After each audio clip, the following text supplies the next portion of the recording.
Well, in addition to being one of the most prolific spenders in strip club history, with allegedly getting his jersey retired for spending $1 million in one night at an establishment, of course, we also know that James Harden loves his buffet lines, eating himself out of various NBA cities, throwing general managers under the bus at his whim, and of course, choking his ass off in literally every single postseason that he virtually has ever appeared in. But in addition to all of that, Jim Harden is also one of the greatest scorers in NBA history, a point which was highlighted in yesterday's loss for the Clippers to the Minnesota Timberwolves 109-106. But in the process of getting that L, James Harden moved above Carmelo Anthony for 10th on the all-time NBA scoring list. Up next for Jimbo will be Shaquille O'Neal, who at his current pacing this season, he should run down within the next roughly 10 games or so. Also within James's reach this season, potentially could be Wilt Chamberlain and Dirk Nowitzki. And hell, if Little Game James wants to hang around long enough, he could likely run down Michael Jordan as well on the all-time scoring list. Yes, James Harden above Michael Jeffrey Jordan on the all-time NBA scoring list. And while he has played in an era which has been extraordinarily soft on defense and has allowed several players throughout the last 10 to 15 years to run up their all-time scoring and other statistical accolades that they've achieved during this era, and no doubt Harden gets some criticism for his foul-baiting tactics back in his prime when he was playing with the Rockets, in addition to the aforementioned well-documented playoff choke jobs, which again, Little Game James seems to perpetrate every single season. All of those things already acknowledged, but James Harden is legitimately one of the great scorers in NBA history. He did lead the NBA in scoring for 3 consecutive seasons. That's 3 straight scoring crowns.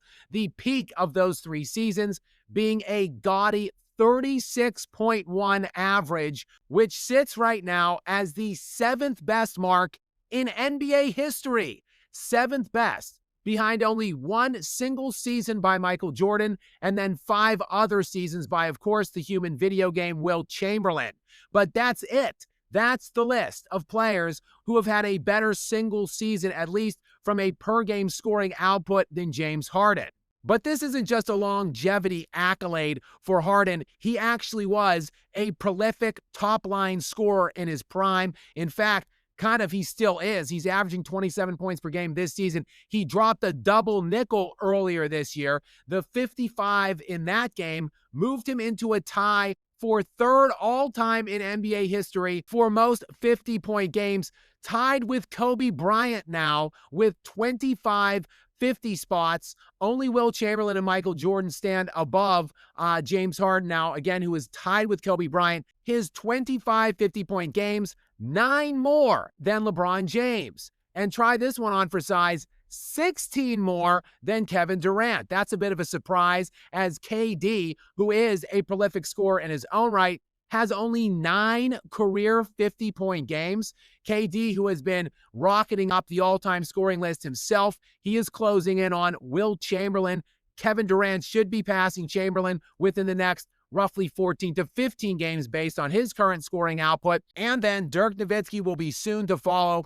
And Kevin Durant likely will, at some point in his career, whether it be this year, next year, the year after, will likely surpass Michael Jordan and Kobe Bryant on the all-time scoring list. So you're going to have, end of the day, Kevin Durant probably somewhere around 4th or 5th all-time in NBA history in scoring. James Harden will be not too far behind him, probably somewhere around 6th, 7th-ish on the all-time scoring list. And hell, I didn't even mention former teammate Russell Westbrook, former teammate of both of them, of course, because James Harden and Kevin Durant and Russell Westbrook all began their careers, of course, famously together on the Oklahoma City Thunder. And Russell Westbrook is right now sitting at around 17th on that all-time scoring list, but he has a lot of guys that he could pass within the next year or two as well above him on the all-time list. He should probably end somewhere around 11th or 12th. So we're going to have 3 former teammates in the top 12 all-time scoring list. And of course, they didn't win a single NBA championship, which does constitute one of the all-time failures, I think, in the history of team building. Sam Presti, an absolute legend and icon on my Mount Rushmore of the greatest general managers in NBA history. And that's why, because he drafted all 3 of those dudes in succession, basically, in like a 2-year span of time. 3 of the all-time greatest scorers in NBA history, 3 league MVPs.